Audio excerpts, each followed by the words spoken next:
एमिति किछि दृश्य जेतेबेले गणमाध्यम सामना को आसिला सेतेबेले जना पड़ला अपातत एक बहु दिनर प्रयास संभव होई पारिछि। अवश्य भविष्य रे एहा केते संभव रहिबो, भविष्य रे एहार रूपरेख कौन हेबो ताहा तो समय कहिबो, किंतु अपातत वर्तमान जेतिकी सूचना, वर्तमान जेतिकी खुशी रे उन्मादना, एहा ही संभवतः अक्टोबर मास 2025 मसीहा द्वितीय सप्ताहर सबुठारु बड़ घटना।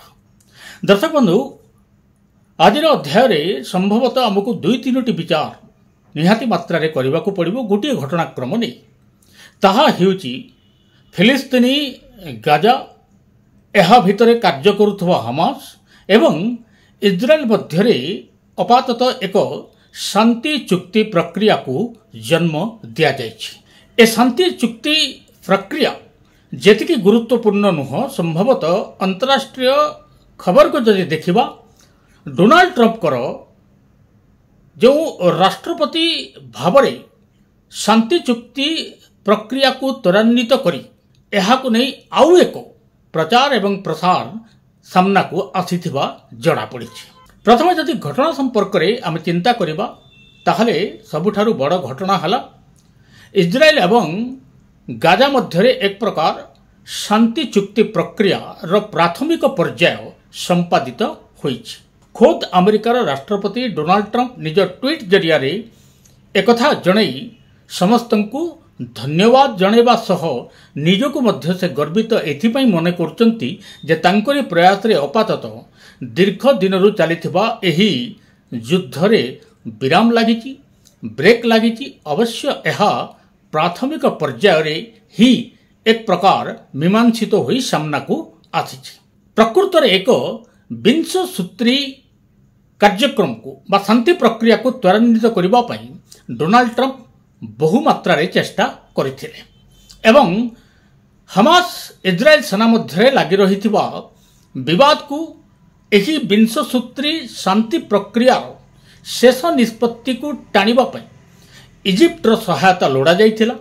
इजिप्ट, टर्की एवं कतर मध्यस्थतार इज्राएल एवं हमास मध्यरे 20 सूत्री शांति प्रक्रिया को देखी मात्र 7टी नियम को हमास मानी प्राथमिक पर्याय एक बड़ चुक्ति को संपादित करिछि एवं एहा परे परे संभवतः देश विदेश रे डोनाल्ड ट्रंप को भूयसी प्रशंसा करा जाइछि।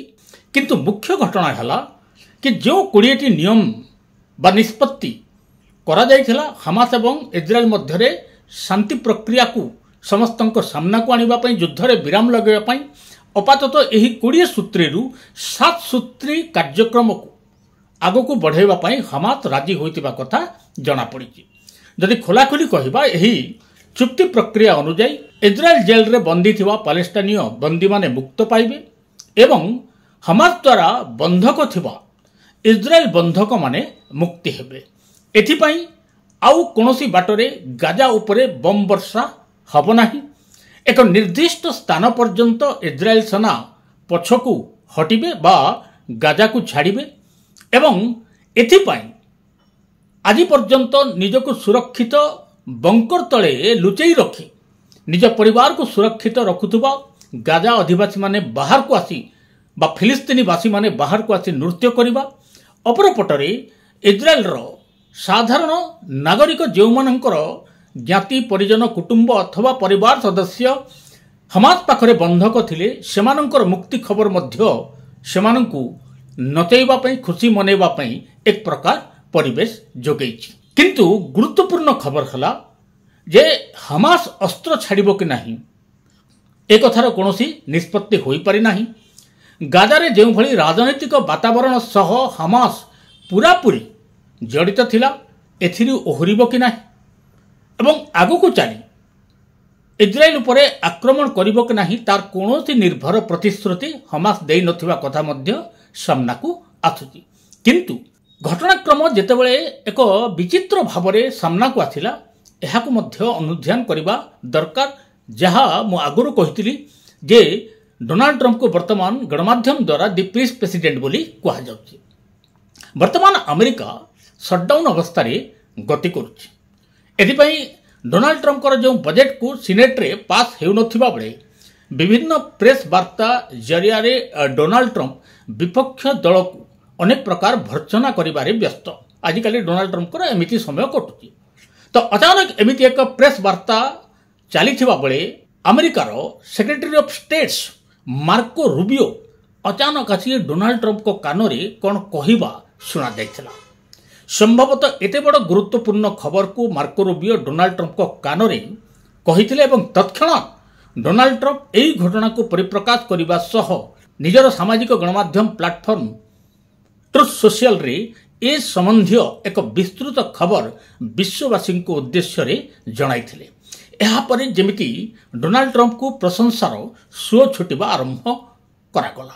ଫ୍ରାନ୍ସ ଦ୍ୱାରା ହେଉ, ଇଟାଲୀ ଦ୍ୱାରା ହେଉ, ତର୍କି ଦ୍ୱାରା ହେଉ, ପାକିସ୍ତାନ ଦ୍ୱାରା ହେଉ, ସମସ୍ତଙ୍କ ଜରିଆରେ ଡୋନାଲ୍ଡ ଟ୍ରମ୍ପଙ୍କୁ ଏଥିପାଇଁ ସାଧୁବାଦ ଦିଆଗଲା ଏବଂ ତାଙ୍କର ଉଦ୍ୟମ ଶେଷରେ ଏକ ପ୍ରକାର ନିଷ୍କର୍ଷରେ ପହଞ୍ଚିଥିବା, ପ୍ରାଥମିକ ପର୍ଯ୍ୟାୟରେ ବି ହେଉ ନିଷ୍କର୍ଷରେ ପହଞ୍ଚିଥିବା କଥା ସାମ୍ନାକୁ ଆସିଲା ଏବଂ ସମସ୍ତେ ସାଧୁବାଦ ଜଣାଇଲେ। ମୂଳ ପ୍ରସଙ୍ଗ ହେଲା ଯେ ଅଚାନକ ଡୋନାଲ୍ଡ ଟ୍ରମ୍ପଙ୍କର ଏହି ପ୍ରୟାସ ସଫଳ ହେଲା କେମିତି। ଆପଣମାନଙ୍କୁ କହି ରଖି ଏଥିପୂର୍ବରୁ ମଧ୍ୟ ଇସ୍ରାଏଲ ଏବଂ ଗାଜା ମଧ୍ୟରେ ଶାନ୍ତି ପ୍ରକ୍ରିୟାକୁ ବାହାଲ କରିବା ପାଇଁ କତର ଦ୍ୱାରା ଅନେକ ପ୍ରକାରର ପ୍ରଚେଷ୍ଟା କରାଯାଇଥିଲା, ଇଜିପ୍ଟ ଦ୍ୱାରା କରାଯାଇଥିଲା, କିନ୍ତୁ ତାହା କାର୍ଯ୍ୟକାରୀ ହେଉନଥିଲା। କିନ୍ତୁ ଏବେ ସେଇ ଇଜିପ୍ଟ, ସେଇ କତର, ସେଇ ତୁର୍କୀ ଦ୍ୱାରା ଶାନ୍ତି ପ୍ରସ୍ତାବକୁ ମଧ୍ୟସ୍ଥତା କରିବା ବା ମଧ୍ୟସ୍ଥତା ଜରିଆରେ କେମିତି ସାକାର କରାଗଲା, ଏହା ଏକ ବଡ଼ ପ୍ରଶ୍ନ। ଏହି ସହିତ ଆଉ ଏକ ପ୍ରଶ୍ନ ମଧ୍ୟ ଲୁଚି ରହିଛି, ଯାହାକୁ ମୁଁ ଆଗକୁ ଆସିବି। ପ୍ରଥମ କଥା ହେଲା କି ବର୍ତ୍ତମାନ ଇସ୍ରାଏଲ ଇରାନ ମଧ୍ୟରେ ଯୁଦ୍ଧ, ଇସ୍ରାଏଲ ଗାଜା ମଧ୍ୟରେ ଯୁଦ୍ଧ, ଇସ୍ରାଏଲ ଲେବାନନ ମଧ୍ୟରେ ଯୁଦ୍ଧ ଚାଲିଥିଲା।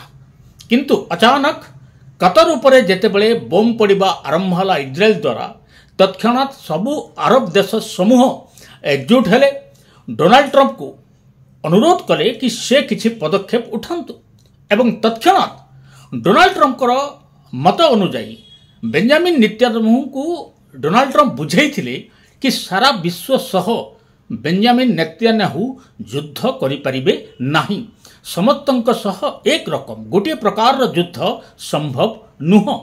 ତେଣୁ ଏବେ ବର୍ତ୍ତମାନ ସମୟ ଆସିଛି ଆପାତତଃ ଏହି ଶାନ୍ତି ଚୁକ୍ତି ପ୍ରକ୍ରିୟାକୁ ତ୍ୱରାନ୍ୱିତ କରିବାର। ବର୍ତ୍ତମାନ ବୈଶ୍ୱିକ ରାଜନୀତି ଏବଂ ରଣନୀତିକୁ ମଧ୍ୟ ବେଞ୍ଜାମିନ୍ ନେତାନ୍ୟାହୁ ବୁଝିପାରିଛନ୍ତି। କତର ଉପରେ ବୋମ୍ ପଡ଼ିଲା, ଗାଜା ଏବଂ ଇସ୍ରାଏଲ ମଧ୍ୟରେ ଶାନ୍ତି ଚୁକ୍ତି ପ୍ରକ୍ରିୟା ଆଗକୁ ବଢ଼ାଗଲା।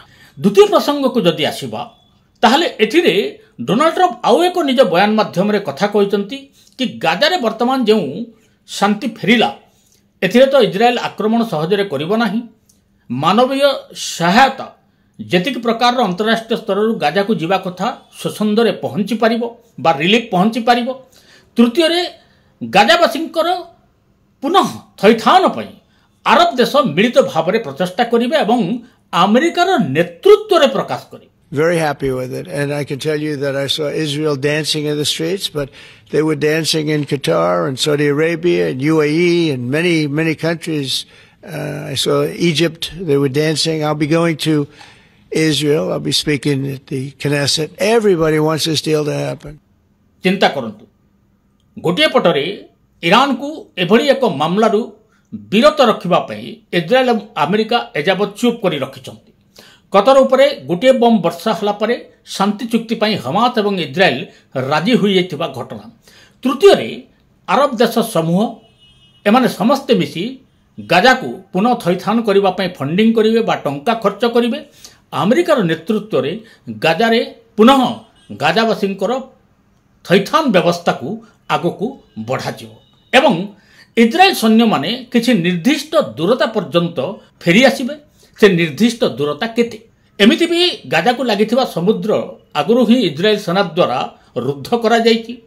ରାଫାକୁ ମଧ୍ୟ ସେମାନେ ବନ୍ଦ ରଖିବେ। ତାହେଲେ ଆଉ ଗାଜା ଅଧିବାସୀଙ୍କ ପାଇଁ ବଞ୍ଚିଲା କ'ଣ? ଏବେ କେତେ ବଞ୍ଚିବ? ହମାସ ଏହା ଉପରେ କ'ଣ ନିଷ୍ପତ୍ତି ନେବ?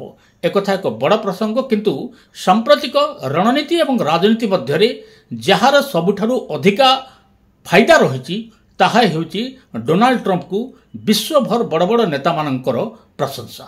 କିନ୍ତୁ ଏ ସମଗ୍ର ଘଟଣାରେ ଏକ ରାଜନୈତିକ ସଙ୍କଟ ଦ୍ୱାରା ଘେରି ହୋଇଯାଇଛନ୍ତି ନେତାନ୍ୟାହୁ।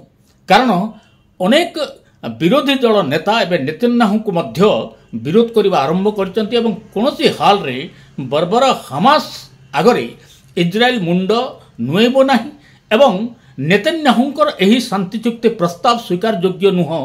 ଆପାତତଃ ଇସ୍ରାଏଲର ବିପକ୍ଷୀ ଦଳମାନେ ଏବେ ହୁଙ୍କାର ଭରିବା ଆରମ୍ଭ କରିଛନ୍ତି।